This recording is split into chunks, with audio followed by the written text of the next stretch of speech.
The exam isn't your enemy. Your excuses are. Every year, millions of students sit at the same desk, open the same books, and whisper the same words, "I'll start tomorrow." But tomorrow keeps moving, and the exam doesn't. We talk about exams like they're battles, brutal, unfair, exhausting. But the real fight isn't against the paper on the desk. It's against the voice in your head that says, "You can't." The truth is, the exam doesn't even know your name. It's not here to destroy you. It is just here to reveal you, to show what has been done when nobody was watching. And most times, what we call pressure is just guilt, catching up. Look at the student who studies when no one's awake. They don't have more hours in a day and they just waste fewer. They fail too, they get tired. They scroll sometimes, but they come back, again and again. Discipline isn't loud. It doesn't post its progress. It happens in quiet rooms, under dim light, with one more page and one more try. That's where the real victories are built. Not in the exam hall, but in the nights that lead to it. Excuses don't always sound lazy. They sound reasonable. "I'm too tired today. I'll understand better tomorrow. I just need motivation first." But here's the secret. Motivation doesn't start the work. The work creates motivation. You'll never feel ready. You'll just decide that ready or not. It's time. So many students believe the lie that success is about being smart. It isn't. It's about being consistent. The top student is again the one who understood everything on day 1. It is the one who refused to quit on day 50. Fear will whisper that you're not good enough, that others are ahead. But remember, they're scared too. The difference is they study through it. Fear doesn't disappear. You just get used to working while it's there. Every night before you sleep, there's one test you already take, the mirror test. Did you use today or did you lose it? Did you move one step closer or let excuses pull you back? No teacher grades that exam. No one applauds the result. But your future self will know the score. And one day when the real exam arrives, you'll realize you've already passed or failed long before you walked into that hall. There's a moment. It happens quietly. When you stop being afraid of exams. It's when you realize they're not measuring your worth. They're measuring your effort. From that day, studying feels different. Not a punishment, not a burden, but a choice. You start chasing clarity, not marks. You start wanting to understand, not just memorize. And slowly the fear turns into focus. The students who make it aren't superheroes. They're the ones who get up after bad days. They take short breaks, not long ones. They study without waiting for perfect conditions. They know that perfection is a myth. Progress is what counts. 1 honest hour beats 10 distracted ones, and 1 week of consistency beats a month of panic. So, what's really standing in your way? Not the syllabus, not the teacher, not time. It's the voice that says, "I'll do it later." That voice is your real opponent. It hides behind comfort, behind fear, behind the illusion of control. But every time you ignore it, you win a round. Every time you open that book when you don't feel like it, you were rewriting your story. Results day is just a headline. The real reward is private. It is knowing you did your best when no one expected you to. It's the calm you feel the night before the exam when panic hits others but not you, because you know you've done the work. That peace of mind is priceless. You can't fake it. You can't buy it. You earn it in silence. The exam isn't your enemy. It's your mirror. Your excuses are what stand between you and the person you could become. So stop fighting the test and start fighting the urge to quit. Because every page you read, every hour you invest, every time you push past "I don't feel like it," you're not just preparing for an exam. You're preparing for life. And when that day comes, when the paper is in front of you and silence fills the room, you'll realize something powerful. You were never studying for marks. You were studying for yourself. The exam isn't your enemy. Your excuses are. Not the paper, not the teacher, not the syllabus. It's the little voice inside that says, "I'll start tomorrow."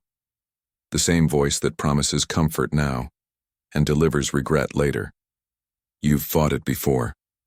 The invisible war between what you want and what you do. You sit down to study, Open the first page.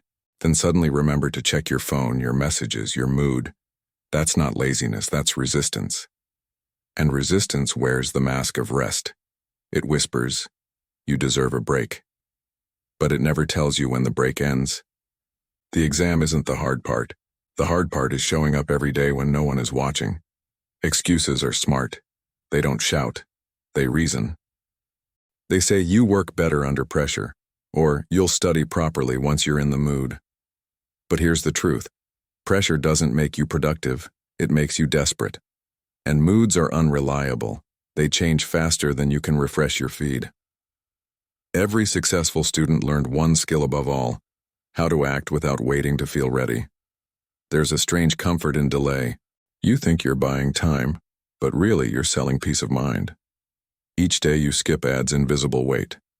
And when the exam finally comes, that weight turns into panic. It is not the syllabus that crushes you. It is the guilt of knowing you could have done more.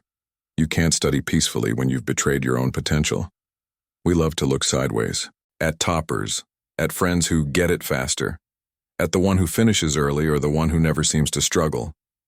But here's what you don't see: their nights, their breakdowns, their quiet persistence. Comparison steals clarity. You start studying to catch up instead of to understand. And when you chase others, you forget your own pace. The only person you need to beat is the version of you who wasted yesterday. You failed once, maybe twice, maybe more. You told yourself it's proof you're not good enough. But failure isn't a verdict. It's feedback. It's the exam's way of saying, try again. But smarter. Every great student once felt the same sting. They cried, they doubted, they wanted to quit. But quitting is just another excuse wearing disappointment's clothes. You only truly fail when you stop showing up. This is the part no one applauds. No cameras, no trophies, no likes. Just you, a page, and exhaustion. But remember, every line you read in that silence builds something no one can see: mental stamina. The ability to keep going when comfort begs you to stop. The discipline to sit through confusion until it makes sense. That's the real syllabus of success, taught only at midnight, learned only by those who stay. Studies show it takes around 66 days to form a habit. But most people quit by day 7. Not because it's too hard, but because it's still invisible. You study for a week and nothing changes, so you think it's pointless. But growth is quiet. It's happening under the surface. You won't notice it until one day you sit for a mock test and realize you didn't panic this time. Consistency always looks boring until it becomes confidence. We keep waiting for motivation to strike, like lightning. But lightning doesn't hit lazy ground. Motivation visits those already in motion. If you want to feel inspired, don't wait for the perfect quote or playlist. Just begin. Action creates energy. A single page read in focus creates the spark you're chasing. That's the trick. Motivation doesn't start your journey. Your journey starts motivation. Fear of failure can either paralyze you or prepare you. It depends on how you use it. Every time your stomach twists before an exam, it's proof that you care. And caring is powerful. It means you still have something to fight for. So stop running from fear. Look it in the eye, say, "Good, you're coming with me." Then open the book anyway. One complains, "This syllabus is too much." The other says, "It's tough, but I'll take one chapter at a time." One scrolls when overwhelmed.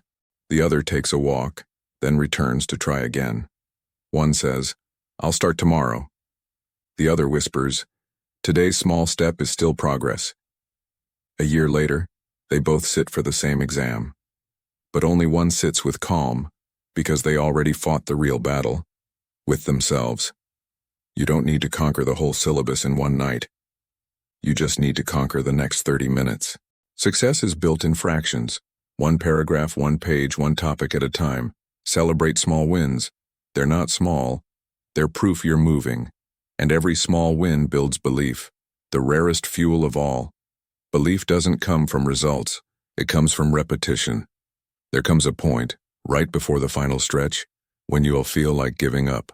You'll tell yourself it's too late, too hard, too much. That's not the truth. That's the final test. Every mind that's ever achieved something great has crossed that same moment of surrender and refused to. This is where champions are made.